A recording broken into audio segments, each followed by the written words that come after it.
Hello, my name is Jessica and I'm coming to you today from Anvil Analytics and Insights, and I wanted to do a brief tutorial on how to add a goal to your Google Analytics account based on an event that you have already pulled in.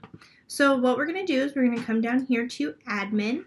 In the View settings, we're going to click Goals, and then we're going to create an Add New Goal.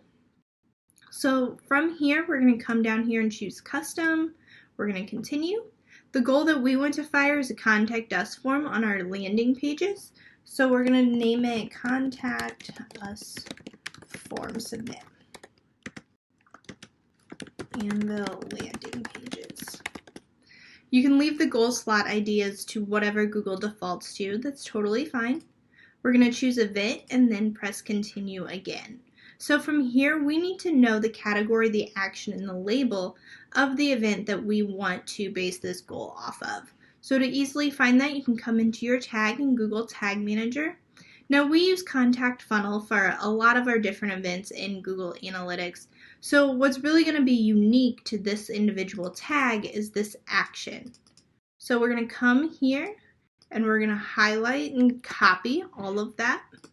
And then we're going to pull it back over into Google Analytics.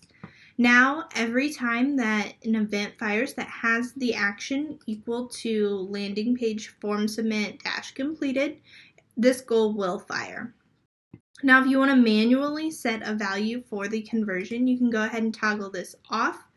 If that value is already pulling in from Google Tag Manager, feel free to leave it as yes.